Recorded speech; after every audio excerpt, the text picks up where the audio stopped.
Welcome back to The Hot Dish, comfort food for rural America. I'm Heidi Heitkamp.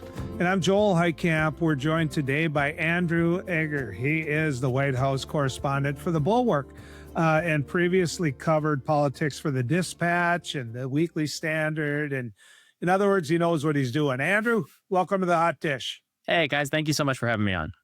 I want to point out you've spent a lot of time in conservative rooms, but a lot of never Trump conservative rooms. Yeah, I know you kind of find your way into a niche, right? But I'm excited. I'm excited to do this one because my roots are Missouri and Iowa. My whole extended family is all around Iowa. So thanks for having me on. Terrific. You're one of us. You're one of us Midwesterners. Andrew, you should meet my other sisters. This one here is pretty moderate. So.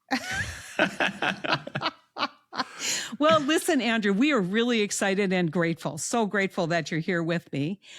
We've been reading a lot of your articles, and I think it's interesting because, sitting in, kind of doing my morning rounds of reading stuff, I get this sense that Donald Trump may be jumping the political shark, that he may, in fact, have worn his welcome out, not just among those people who have, from the very beginning, been appalled that he's our president, but, negative articles in the Wall Street Journal, a lot of pushback from MAGA world. What are you seeing, and what's your sense in Washington, D.C., and among the people that you pay attention to? Yeah, it's kind of funny because I think that after a decade of this guy being on the scene, there are a lot of people who are reluctant really ever to push that particular button to say, Donald Trump, the walls are closing in around him.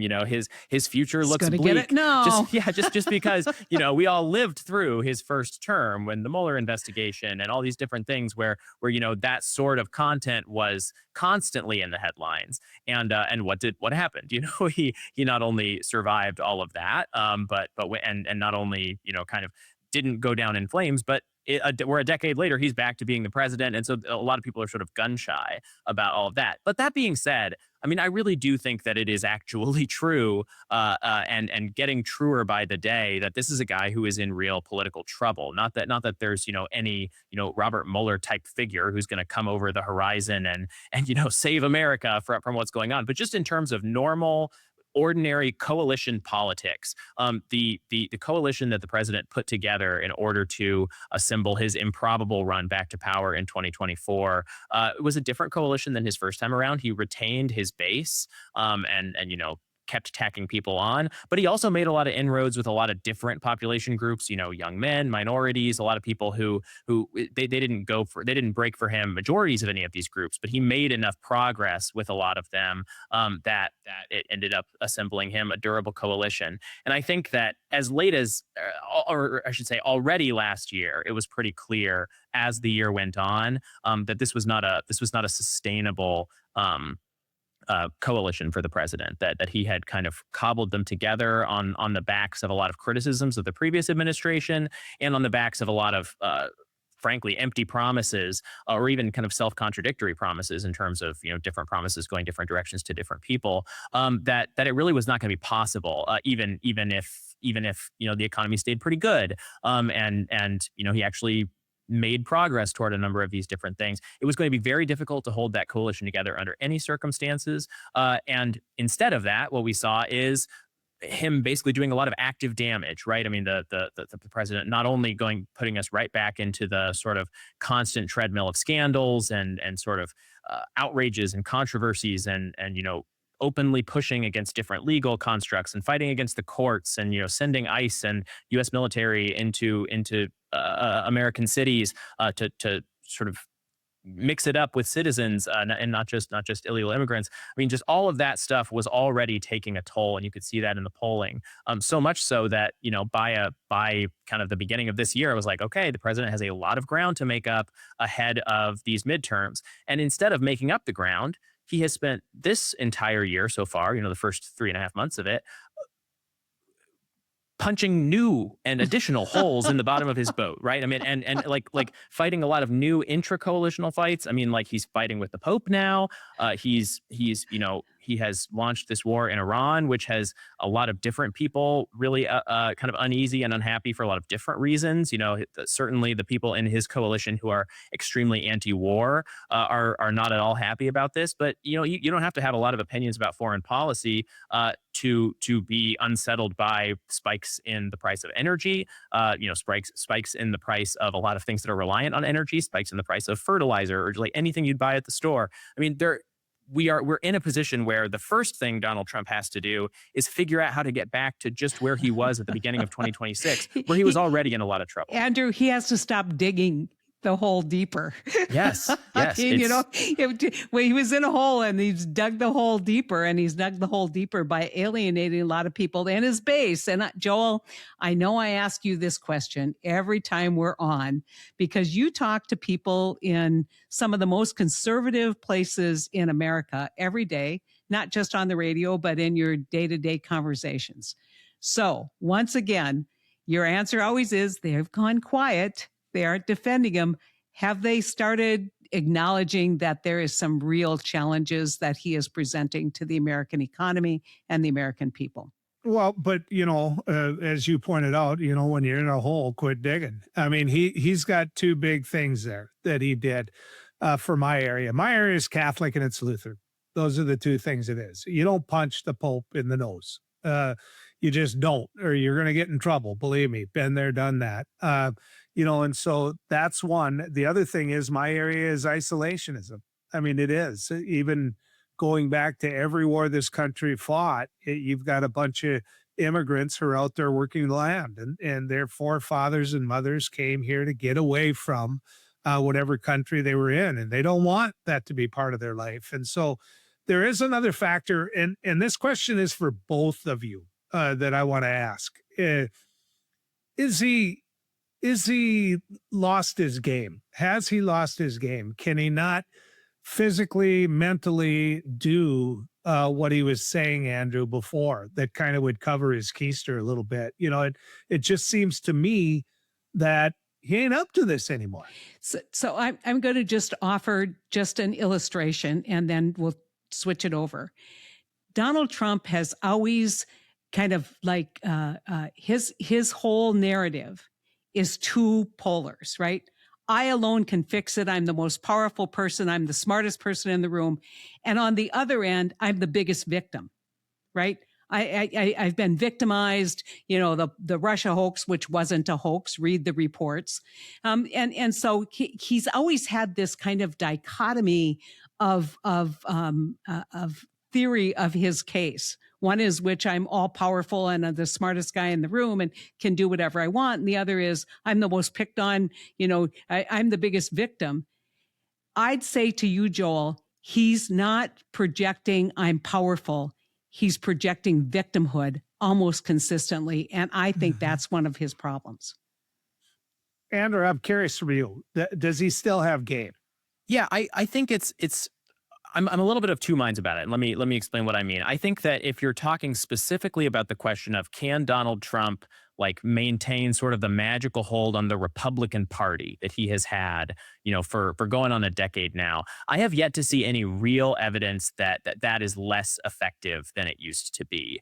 His endorsed candidates are still going to do extremely well all this year. Especially anytime he's picking a fight with a Republican specifically and trying to stand up a challenger to take them down. We really have not seen yet evidence that there's that dynamic has changed. Unless you're in Hungary, right? Say that again? Unless you're in Hungary, yeah. Right. I mean, among Americans, among Republicans, right. Okay. Let's say, yeah, not so good around the world. Yeah, that didn't go so well for him in Hungary. I would say though, he is spreading himself so thin right now. I mean, it's very clear that when it comes to what is actually motivating the president, what he gets up in the morning to do. I mean, there are just a lot of different things he's trying to weigh in on, and that's true of every president. But for all of these personal crusades, he's consumed with the war in Iran, he's consumed with the domestic economy here at home. An enormous amount of his time and attention is going to weird little things like his ballroom, or like, this criminal investigation into Jerome Powell, the chair of the Federal Reserve, and the supposed cost overruns at that building, or micromanaging the Kennedy Center, these sorts of things. And so when the president makes threats against, for instance, Congress, or when he tries to sort of jawbone Congress into doing things a specific way, much more so than in years past, we are really seeing Congress kind of just wait around until he stops paying attention and sort of wanders off to pay attention to something else. And then even Republicans in Congress are kind of just going back to doing what they were doing before. And that's we've particularly seen that a couple times this year. First of all, John Thune, the Senate Majority Leader, has consistently told the president, despite loud pressure from Donald Trump, that he's not going to get rid of the Senate filibuster. So that's like one little component of it. But when you look at, for instance, the shutdown that we have underway at the Department of Homeland Security, where for the longest time, Democrats and Republicans were basically saying this is basically the only way to solve this problem is to fund all of DHS except for ICE and Border Patrol, which Democrats had problems with, and that they'd figure out a separate way to fund those. The president said, absolutely not will we go with this plan. In fact, we're not only not going to do this particular compromise, but I actually don't want to see any movement on anything until you pass my voting bill, until you pass the Save America Act. And he drew what seemed to be a very firm line in the sand about that. But then what happened? He kind of wandered off and started paying attention to other things. The Senate got back around to doing the negotiating they'd been doing before, and now we're moving toward, this same resolution of this partial shutdown that the negotiators in Congress wanted to see happen, with no Save America Act in sight. And the Save America Act seems to have basically sort of floated away to wherever sort of legislation that just kind of vanishes goes when it dies, right? That is just a one concrete example of the president not really running the show. It's not like Congress is running the show either. I mean, that is also a gigantic power vacuum right now. But the president's kind of snap his fingers and make things rearrange the way he wants it to. Whatever power he used to have to do that has absolutely diminished. Yeah, but you're saying it's not because they, fear him. It's just that he loses attention, doesn't pay attention, and then all of a sudden the deal gets done. And so, I would tell you, John Thune doesn't have the votes to eliminate the filibuster. Mm-hmm. So, I mean, and that's what he keeps telling the president. Look, you can talk all you want, but this is not going to happen. And it's not because of my leadership. It's because they're just some heartfelt beliefs in the uniqueness of the United States Senate, whether people agree with that or not. But, so let's talk about this balance. And I remember Cory Gardner, who was from Colorado, ran in a very tough year. I think he ran in my year 18, and right after Donald Trump got elected, and that was a good year for Republicans, not such a good year for me, but a good year for Democrats. And Cory, everybody thought Cory would run away from the president, but he couldn't because he was joined at the hip. But do you see any members of Congress, especially in the House of Representatives, those swing districts, do you see them kind of subtly moving away from the president, sending messages, I'm my own person. I represent my constituency. I don't represent a political party. Is there any of that in the kind of political rhetoric that's going on right now as we lead into the midterms? Yeah, I honestly, so far, it's less than you'd necessarily expect, right? I mean, I think a lot of Republicans are in a bind right now where it would be nice if they could do that, right? But the narrative that is coming out of the RNC, is certainly the narrative that is coming out of the White House, is very clear. We have one path to maintain our majorities, despite the historical trends of losing them after a president's reelected, and that path is to cling to the president, to really accentuate his strengths. I mean, it is almost impossible, first of all, to get away from the question of Donald Trump in politics today, just period. Like even if you want to run that strategy, like your voters are hardly even going to let you, to say nothing of your opponents. Like that, he's the guy. I mean, Congress is not doing its own stuff at all. Everything in kind of political discourse and in what's happening in America right now revolves, I should say, around this one man. And even if that weren't the case, even if it were still the case that like you could run on, well, look at this stuff that I got in the Farm Bill or whatever. Donald Trump personally won't let you do that. Donald Trump personally Yeah. does not want individual Republican candidates out there making him look bad on kind of social media or whatever by running a bunch of content that is basically predicated on, well, you feel this way about Donald Trump, but here's why you should like me, even if you don't like him, right? Yeah. That is a recipe for basically getting cut off from the entire Republican ecosystem and infrastructure, which is basically staffed top to bottom at this point with straight up Donald Trump loyalists and inviting sort of like nuclear destruction via Truth Social post of your campaign, even over and above that. So it's really a tricky spot that some of these swing district guys are in, even setting aside, just the pretty grotesque political environment for Republicans right now. But I go back to, what I asked of both of you. He's made mistakes. He's made mistakes that have kind of gone out there and everybody was like, wow, that's the one that got him. And then the next day it's no big deal. And, other mistakes and it's no big deal. And, I don't know, making yourself look like Jesus Christ is not the way to go.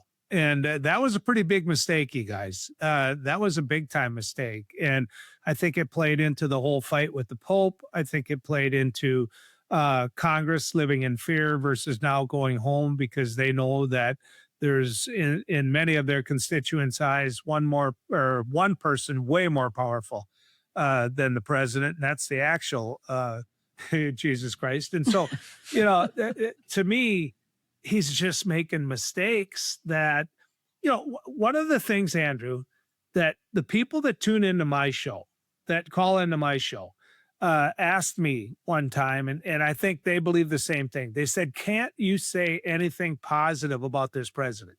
I challenge you to say something positive about this president.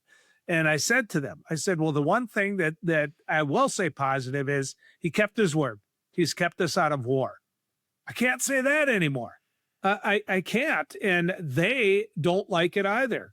They would applaud me for saying that because that's one of the reasons they voted for him. So mark that down, Andrew, is another mistake. Yeah, and I think that when it comes to these little micro controversies, the stuff that we have a new one every day or every week, like going to fight against the Pope or like that AI generated image of Trump as Jesus Christ. There's a big difference between the way those stories played during his first term and the way they play now. Because during his first term, he was presiding over a pretty strong economy and a pretty stable kind of world picture, right? There were not a lot of these conflicts sort of bubbling up all the time. And so when his base, or even just people who were inclined to kind of like him, would see those little things, it was easy for them to kind of brush them off as like, like the whole mean tweets argument, right? Like, look, he can be kind of crazy. He can be kind of mean. He can be kind of whatever the way he is online with all these little micro controversies. But at the end of the day, the ship is basically pointed in the right direction. And that was the way they kind of accommodated themselves to that. Now it's the opposite. Now people have strong and growing worries about the economy. They have strong and growing worries about the stability of the world and America's place in it. And because of those kind of base level worries, that primes them to be a lot more hostile to the micro controversies that bubble up, because they don't have the same just kind of general confidence that things are basically going okay. And so that leaves them in a position where when they see this, that, or the other crazy thing coming off of the president, it's easier for them to actually make those sort of load-bearing pillars of the way they think about politics. It's like, the president said that crazy thing, and I can't really put that in I can't compartmentalize that away in a box. Maybe he said that crazy thing because he's crazy. And maybe the fact that he's crazy is also responsible for a lot of this other stuff that's happening right now. And so it all kind of builds toward one narrative of growing, accumulating discomfort with the way things are going in the White House. A slogan that LBJ used against Goldwater in the 1964 election was, "In your guts, he's nuts." So, it's looking more and more like people are like, yeah, this isn't going so well. And I think he's not aging well. And I mean No. that in the truest sense of the word. He looks tired. He's like I said, he's angrier. He's got more grievance. Before when he would say crazy things, it kind of you could see him kind of wink at the audience, like you're all in on the joke. And now he's like, he's taking his own rhetoric seriously. Well, he's 80. Yeah, I know. But he also can bring it when he needs to bring it, but he's not bringing it the way he used to. And so I want to switch to, what does this mean politically in terms of the midterms? Heidi, Yeah. I want to ask you a question first that goes back to what Andrew just said. There's a belief out there that all this is going to change when the war is over. In whatever fashion. He'll spin that we won, and he'll say that he did this or that, when in fact we all know this was $1 billion a day bar tab. But I want to ask you, Heidi, about the economy, because there's a belief that when the war is over, the economy is going to start clicking. You've made the case many times that prior to all of this, it wasn't doing so good. And so I want to hear your take on it now. Well, we have the lowest consumer confidence numbers in decades. People sense that things are not going well in their own individual pocketbooks. They don't see, even on the horizon, they don't see inflation coming down. Even if he touts that gas prices go down where they were before the war started, that's still not enough. And so, people have uncertainty about artificial intelligence and what that means for their jobs. You're seeing this effect, not just, the uncertainty, not just among blue collar workers. You're seeing it in, those middle level professionals who, accountants who see their profession completely changing and have a great deal of uncertainty and want to know what the answer is. And so the fact that he has pivoted away from domestic policy and I think it's all in the noble pursuit for a Nobel Peace Prize. I mean, that's how incredibly you start a war so you can get a peace prize doesn't seem like a good strategy to me. But, I think in many ways that's what's in the back of his mind. And I think that he can't help the economy recover because he doesn't have the right formula for that. He's not willing to make the right investments. Now he's touting, Joel, the big, beautiful bill, and look at, an additional $3,000 increase in people's tax refunds. Doesn't talk about what the actual tax liability was. But I did some research yesterday and said, what for a married couple earning $1,000 or $100,000 or less, which is, the bulk of the people who file tax returns, what is the total increase on average, not just per individual, but on average, meaning some would get more and some would get less, especially those with kids. It was only $350, and he's already cost them that in extra fuel charges, extra dollars. And so he doesn't have any policy initiatives to fall back on that are meaningful at all. And they're putting all their eggs in the big, beautiful bill basket. And that is really foolish because people actually file tax returns and they actually get the refunds. And those refunds that they're touting are not what people thought they would be.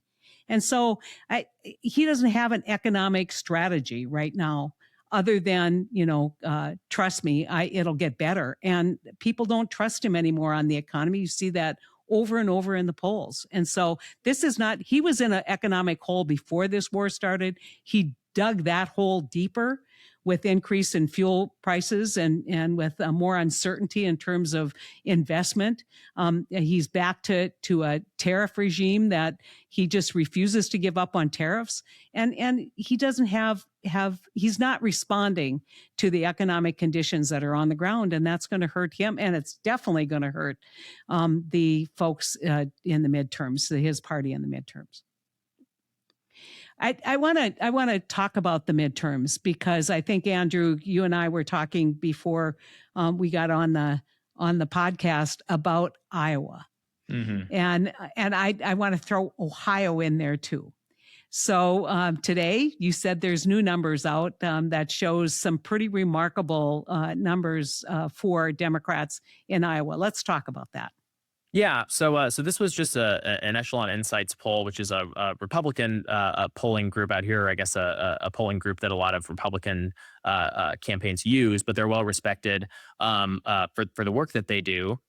And they polled a number of these swing state races. I don't have all the numbers in front of me. I could pull them up, but the one that really stood out to me, first of all, it has Democratic candidates doing pretty well across a lot of these sort of battleground governor's races. But the one in Iowa was the one that was really shocking because Iowa has just taken, I mean, it used to be a purple state. My whole family's from Iowa. I lived there for a few years myself as a kid. I remember, basically just, you know, ping-ponging back and forth with Democratic and Republican governors and senators and congressmen. And in the last 5 or 6 or 8 years, it has been getting redder. The state government had Republican supermajorities. Might still have Republican supermajorities currently under Governor Kim Reynolds, who was elected very overwhelmingly, I would say. I mean, it just right now it's got 4 Republican congressmen. I mean, it's congressmen and congresswomen. It's just a Republican state, or at least it has looked that way recently. Rob Sand is currently the only statewide elected Democrat there. He's the state auditor. It's not like a super famous or limelighty role, but he has managed to turn that role into a pretty powerful sort of just anti-corruption, pro-transparency campaign for governor, where he's basically saying, this single party rule thing is not working out. People are cutting corners. Money is being made, sort of unfairly. They have actually made it harder to audit where your government money is going. And I guess I'm burying the lead here. He did really well in the poll. It was a 51-39 split for Sand, this Democratic candidate for governor, over his likeliest Republican rival, which is Congressman Randy Feenstra. And I don't know, like we have not seen a lot of polling of that race so far. I know that Sand's campaign has polled it, and they have liked what they've seen, or at least that's what they've said to me. But they've never let me see their numbers. So I was just kind of taking their word for it, or as much as you can. But this was the kind of poll result that really pulls you up short. Because even if that's an overstatement, which maybe it is, we all remember the Ann Seltzer poll of Iowa that had Kamala up 2 points right at the end, going into the 2024 election. But what it's showing is this guy is a strong candidate in this rural Midwestern state that we had all just kind of assumed was pretty Republican in at least for this political era, and he seems to have picked or be in the process of picking some kind of lock there. Well, I will say this, that last time I checked, the gross state product of Iowa is negative. So, James Carville's not wrong. It's about the economy. And Joel, you talk to farmers every day. Mm-hmm. Fertilizer prices are going up. Input prices are high. Interest rates remain high. And because of the war, and the inflation driven by the war, it's not likely that the Fed is going to reduce interest rates anytime soon. Huge input for a lot of farmers is their interest costs. So how much of this is that Andrew's talking about in Iowa, do you think is people really not in rural America? Maybe they're not talking about it at the coffee shop, but when people call them and ask how happy they are, they're saying, I'm not happy and I want to vote for a change. Well, there's a couple of things going on. Number one, most farmers don't raise cattle anymore. So beef prices are very high, but it doesn't matter because not many of them raise cattle. Number two, there's 2 kinds of farmers out there, Andrew. There's the farmers that have made it, and yet they're still farming. They tend to be 60 years and older, and they're not as worried because they're pre-buying. They have the cash to pre-buy fertilizer, pre-buy fuel, those type of things, input costs, all of that. But that middle-aged farmer, that young farmer that's just trying to get rolling, he can't afford the cash rent anymore. He can't afford the fertilizer anymore. He didn't have the money last fall to pre-buy all the fertilizer he wanted. And so he's not getting the operating loans, and he's certainly not getting the amount he wants from the bank. And the bank is telling him, you know what, we're going backwards for 2 years in a row here, and I can't continue to You've been part of our family for a long time. It isn't a war going on between the banker and the farmer. It's just numbers. And there's another factor there, you two. Remember the big press announcement from the Trump administration and from the Ag Department about the deal they struck with China. China hasn't bought one soybean since then. Not one. And these farmers know it. They're not moving any of their product, Andrew. They're not moving the soybeans. Yeah, and I this is one of those stories too. I'm curious what you make of this, because obviously your ear is much more to the ground than mine is. But it has seemed to me this is a long-term compounding story going all the way back to the first Trump administration, right? I mean, Yeah. this farmers were like the key demographic that were really squeezed by even his first round of tariffs, his first trade war with China, which did lead to the drying up of a lot of Chinese purchasing of U.S. soybeans and rediverted a lot of China's buying to Brazil, which was a giant windfall for Brazilian farmers to then stand up their operations, where even after some trade deals were struck and the situation restabilized a little bit, you're still dealing with, if you're a US soybean farmer, you're still dealing with a Brazilian market that was more muscular than before. And now we're just doing the same thing again, right? Where it's again a trade war with China, and not just a trade war with China, but a trade war with pretty much everybody. Where you have all of these world supply chains that are getting re-snarled, and they're all having to rework one another out to leave America out of a lot of them. And if you're a soybean farmer, like it's not like there's a lot of extra places to send that stuff. You were not growing like soybeans for the U.S. market. That just wasn't primarily what you were expecting when you itemized into that in the first place. And so you're sort of stuck. You're left hoping that you have a president who has already kind of cut the legs out from under you economically, and you're just kind of stuck waiting for him maybe to like throw you a bone, like do another farm bailout, like they did the first time around, which they've announced. The second time around, I actually don't know whether that has gone into effect. Maybe you do, but it's like that's not the situation any of these people wanted to be in the first place, where instead of actually being able to just farm and then sell their produce at a fair price, instead they have to farm and wait for a handout from the very institution of the federal government that made it impossible for them to sell in the first place. And so it's, I think a lot of farmers gave him a lot of grace the first time around. They were like, well, maybe this is necessary. Maybe we really do need to restabilize, our trade relationship with China in a sort of short-term pain for long-term gain sort of way. I'm not 100% sure everybody is as enthused about that the second time around. Well, the other thing I would say about the rural economy that doesn't get talked enough about is it's also manufacturing. Small manufacturers all across the rural economy are part of a supply chain, for whether it's for Boeing or for Caterpillar. And a lot of Iowa's economy are these smaller manufacturing groups who have been hit by additional tariffs on steel. And, think of the irony of this guy saying you got to buy American steel, but when he's building his big, beautiful ballroom, that's not what he's doing. He's not buying American steel, right? But yet the small mom and pop shops, manufacturing shops are struggling. And so I think, and you look at the manufacturing numbers, there's no economist thinks that you're going to bring back that much employment. They think it's going to be automation. They think that a lot of this may in fact stabilize national security as it relates to the supply chain, but it's not going to bring back the level of employment that you saw in the 50s, 60s, and 70s. And so, he's not talking about the economy of the future. Trump talks about the economy of the past. And he's in part because he's not a visionary, and I'm going to say it, I don't think he's very smart, and I don't think he can pivot away from kind of grievance and they don't make them like they did in the old day, kind of grandpa get off my yard kind of attitude, right? You could just see him shaking his fist at Europe, get off my yard. I mean, there is no charm about him. And at the same time, you see Carney out there saying, look, we're decoupling from the United States economy. I don't know what that means for the USMCA, the United States, Canada, Mexico trade agreement.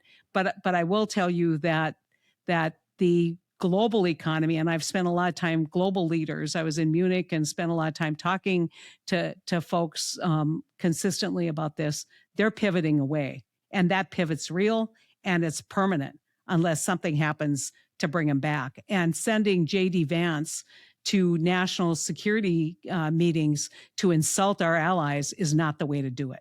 And so a major charm offensive is what we need with traditional allies in the global South, but we're not going to get it because it's not in Trump's DNA.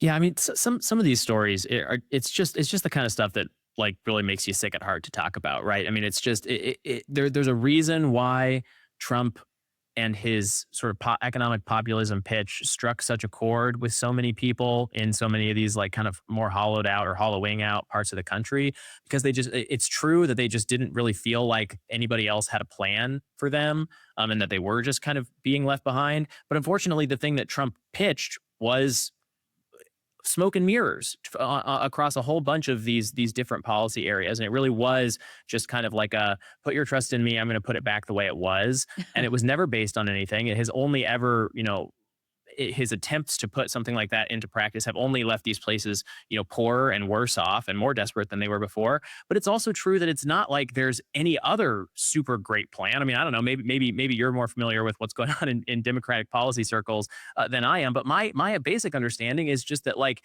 some of this stuff is just inevitable, and like and it's awful that that's the case, and it's tragic that that's the case, and it is also awful and tragic that Trump has sort of accelerated the demise of some of these places by again optioning into these policies that have made them worse off in the short term. But it's just a sad, tragic story that the ongoing sort of move of the American economy away from small towns, away from rural areas, that I don't know, maybe there's something in the pipeline that will end up being useful in terms of revitalizing this. In theory, we're all globally connected now, and it should be possible to work your C-suite job for a Fortune 500 company from Davenport, Iowa, or something like that, or from the farmstead that you bought an hour outside Davenport, Iowa. But it doesn't seem like that's the direction things are really moving. And I don't know. It's like I said, it's the watching Trump's failed kind of like carny pitch to these areas succeed is not like a fun thing to watch. It's all really sad. So, Andrew, let me give you an example of what Heidi's talking about, though. My old legislative district, for 14 years, I represented these folks, and they built Bobcats. They built skid steers, and they ran 3 shifts, and people would fight to get hired at Bobcat. When word got out that, hey, you got hired at Bobcat, it was like, high five, let's go have a beer time, right? Mm-hmm. And that was the 3rd shift. That was the crap shift, so in the middle of the night, you're building Bobcats. They've gone to 2 shifts now, 2. And you can get hired at Bobcat tomorrow if you walk through the door. The problem is, and going back to your comment about you don't know if there's another plan, is you got to want to buy them, right? I mean, if you make them, somebody's got to want to buy them. And if construction's down, they're not buying them. If farm economy's down, they're not buying them. I just put my used Bobcat up for sale because I bought a different one. I guess I did buy one, but I bought a different one. But the truth is I couldn't get rid of it. And I took Heidi $5,000 less than what I posted it for. So don't start laughing at me. But I mean, here's the thing, Andrew, it's not going well out here. It's not, people might look like they got a new pickup in front of church, but it's just the same color is all it is. Yeah, I mean, it's going to be interesting. And I do have to put a plug when you say there's no one paying attention. We're paying attention. And this is my passion, rural policy, working with a number of think tanks and going across the country, looking at what's working for rural America, what isn't. The problem is that we suffer from you remember when Dukakis said people in Iowa who were struggling during the farm crisis, they should go endive. Yeah, that's how that was not helpful for the Democratic Party to be so brain dead about, what could actually make money. And so it's really important that these solutions have practical applications and that we not abandon rural America. But I'm telling you that the Democratic Party, it's not enough to say, look how bad Donald Trump is and what he's done. They better come with the plan, and they better be willing to implement that plan. And I think there's a lot of good thinking that's going on out there. So we'll see what happens. But, it's the same thing I said. What's Donald Trump's problem? Donald Trump's problem is that he doesn't have a plan for the economy to improve, and everything that he loves, tariffs, tax cuts for rich people so it can trickle down. Those things don't work to ignite the economy. I do think that an interest rate cut would provide some stimulus in places and save some people some money. But I don't think that if you're living hand to mouth and you're now putting necessities on a credit card, do you know what that credit card interest is? It's 30%, 28%, 30%. And that's what people are reacting to. And so how do you fix that? I think the Democratic Party needs to step up with some good ideas too.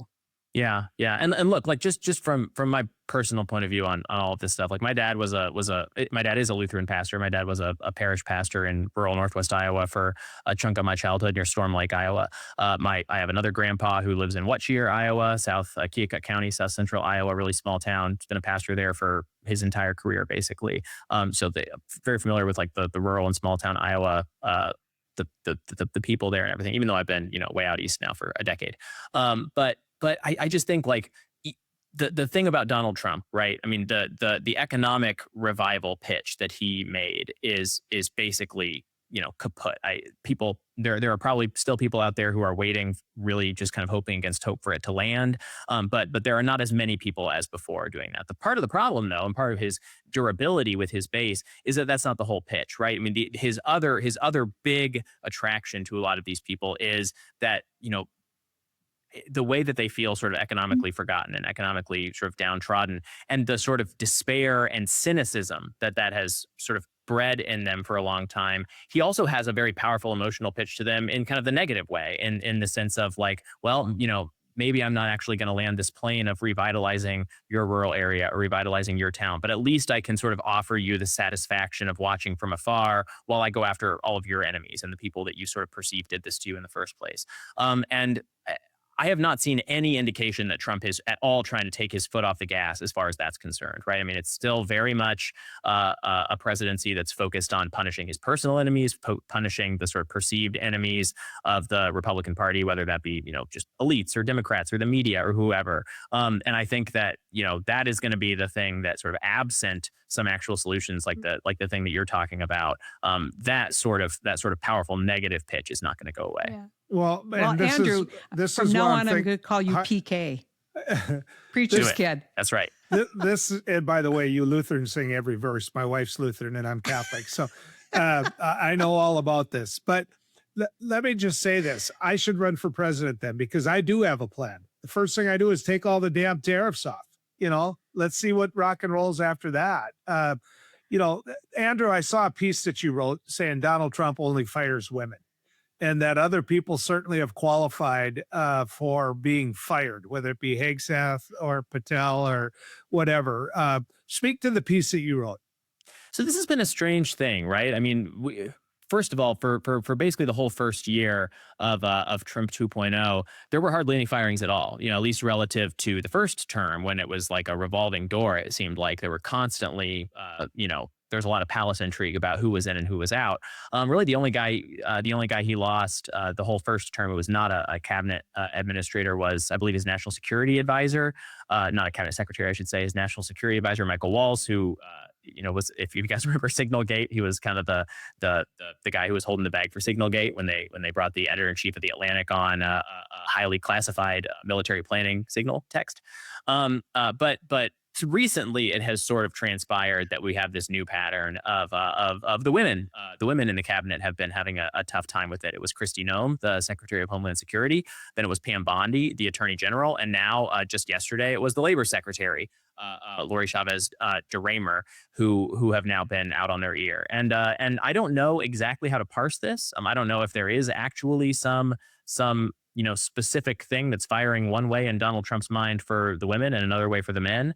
Obviously, there are still a lot of women that he surrounds himself with that he seems to think are doing a good job. His chief of staff, Susie Wiles, is a very trusted member of the administration. His spokeswoman, Carolyn Levitt, the press secretary for the administration, is obviously very much in Trump's good books. But it is odd because it's not like these are the only people who have covered themselves in scandal in his cabinet. I mean, Pete Hegseth is out there making a new interesting headline every day. Robert F. Kennedy Jr. This is also not a cabinet member, but Kash Patel, the director of the FBI, who has been fighting some interesting new allegations of his own. So yeah, that's the situation as we see it so far, is that he seems to have the women in his cabinet in some ways on a shorter leash than the men. But we'll see if he gets around to some of the fellas anytime soon. Well, Andrew, we took more of your time than we said we were going to take, so I appreciate it. From my standpoint, and Heidi always gets the last thank you to the guests, but thank you. Thanks for joining us here on The Hot Dish. Well, I hope you come back, because I am going to call you now PK. And for those of folks out there, that's a preacher's kid.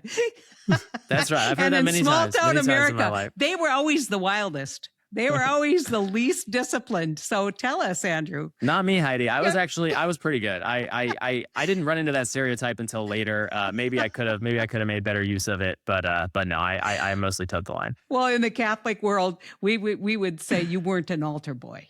You weren't an Right. altar boy. And Joel was, and that didn't make any difference either. So there you go. It did help, Andrew. It did help.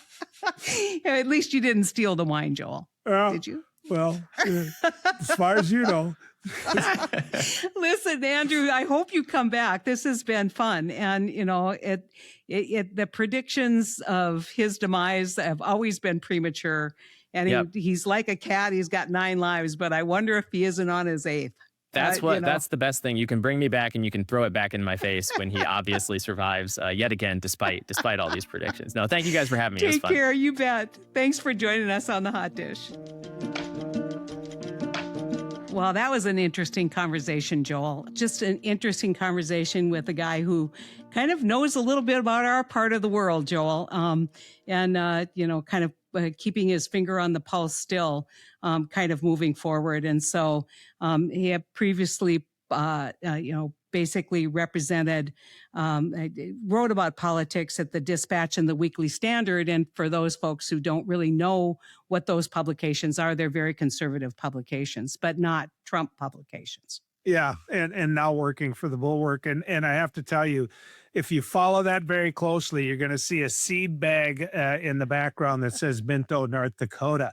Are you not, Heidi? Yes, that's Tim Miller's, but to be fair, that didn't belong to him. It was his husband's, Tyler, who was my legislative assistant for agriculture. Mm-hmm. And so we have a good connection with Tim, and Tim is one of those people who just walked away from Republican politics because it just was so toxic and lacked character. And I think, Joel, in some ways, I think that what we're seeing right now, when you elect someone who doesn't have character, who doesn't have honesty, who is narcissistic, when you get to crisis that he created, to be fair, he just can't react. And the Wall Street Journal story that everybody should look at was the one that during the rescue of the 2 airmen who were shot down over Iran, the military people basically wanted him out of the Situation Room.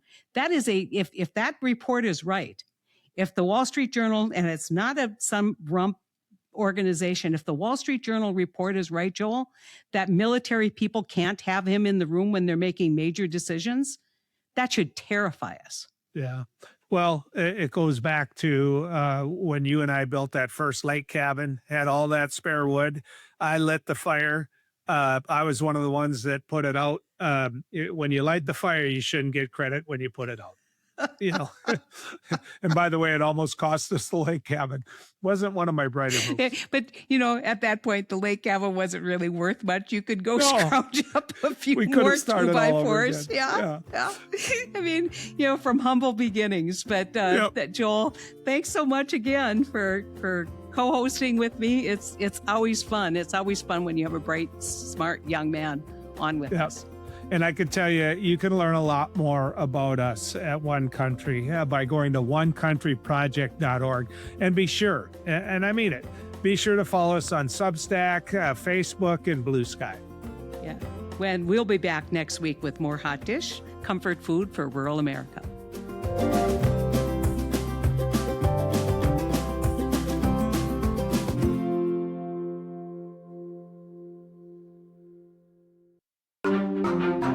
Topica.